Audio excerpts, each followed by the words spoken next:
নমস্কার, আজকে শেয়ার করছি ভেজ ফিশ ফ্রাই বা মাছ ছাড়া ফিশ ফ্রাই। এমন একটা মশলা আছে যেটা দিলে ধরতেই পারবে না এটা ফিশ ফ্রাই না অন্য কিছু। তার জন্য দুটো কাঁচা কলা নিয়ে নিয়েছি।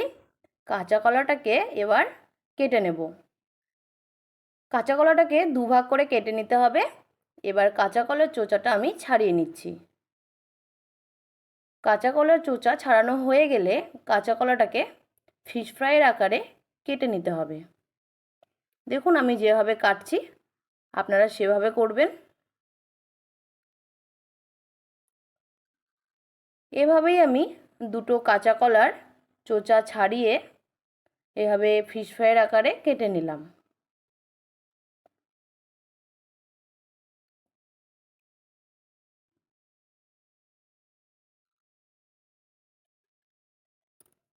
কাঁচা কলাগুলো কাটা হয়ে গেছে।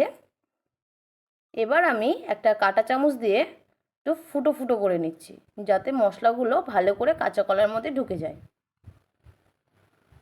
সবগুলো কাঁচা কলাকে আমি এভাবে কাঁটা চামচ দিয়ে ফুটো ফুটো করে নিলাম। এবার দিয়ে দিলাম কাসুন্দি। কাসুন্দি দিয়ে ভালো করে কাঁচকলাটাকে মেখে নেব। কাঁচা কলাগুলো মাখা হয়ে গেছে। এবার এটাকে সাইডে রেখে এবার একটা মশলা তৈরি করব। তার জন্য নিয়ে নিয়েছি সুজি, দিয়ে দেবো কর্নফ্লাওয়ার, দিয়ে দেবো বিট নুন, ধনে গুঁড়ো, লঙ্কা গুঁড়ো, আর দিলাম ম্যাগি মশলা, আর দেব তেল। এবার সবগুলোকে ভালো করে মেখে নেব। চামচ দিয়ে হচ্ছিল না জন্য চামচটাকে রেখে এবার আমি হাত দিয়েই ভালো করে মশলাটা করে নেব। হয়ে গেছে মশলা করা। এবার আমি কাঁচকলাগুলোকে এই মশলাতে ভালো করে কোট করে নিচ্ছি। এভাবেই সবগুলো কাঁচকলাকে কোট করে নিলাম। কাঁচকলাগুলো আমার কোট করা হয়ে গেছে। দেখুন একদম এরকম লাগছে। এবার আমি পাউরুটিকে মিক্সিতে গুঁড়ো করে কড়াইয়ের মধ্যে ব্রেড ক্রাম্বস বানিয়ে নিচ্ছি। এবার একটা ডিম ফাটিয়ে নিলাম, দিয়ে দেবো এখানে গোলমরিচ গুঁড়ো, দিয়ে দিলাম লবণ, দিয়ে ভালো করে ডিমটাকে ফেটিয়ে নেব। এবার কাঁচকলাগুলোকে ডিমের ব্যাটারে চুবিয়ে ব্রেড ক্রাম্বসে কোট করে নেব।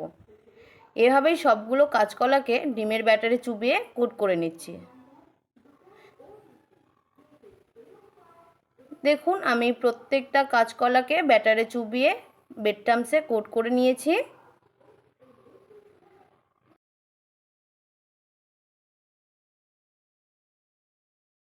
এবার কড়াইয়ে তেল দিয়ে তেলটা হালকা গরম হলে মিডিয়াম আঁচে কাঁচকলাকে ভেজে নেব। লাল লাল করে উল্টে পাল্টে ভেজে নেব। এবার কিন্তু তোমরা ভেবো না দিলাম কাঁচকলা হয়ে গেল ফিশ ফ্রাই। দেখুন লাল লাল হয়ে গেছে। এবার ছেঁকে তুলে নিচ্ছি। দেখুন একদম ফিশ ফ্রাইয়ের মতো লাগছে। খেতেও কিন্তু ফিশ ফ্রাইয়ের মতো, কেউ ধরতেই পারবে না এটা কাঁচকলা। সবগুলো কাঁচকলাকে এভাবে ভেজে নিলাম। রেডি হয়ে গেছে এই ফিশ ফ্রাই। এবার তোমাদের একটা কেটে দেখাবো। এবার ওপর দিয়ে একটু চাট মশলা আর সস দিয়ে পরিবেশন করুন। সত্যি বললাম ভীষণই সুন্দর হয় খেতে।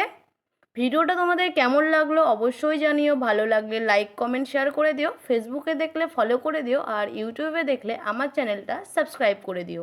দেরি করছো কেন? তোমরাও যাও ঝটপট বানিয়ে নাও আর আমার মতো এনজয় করো। টাটা।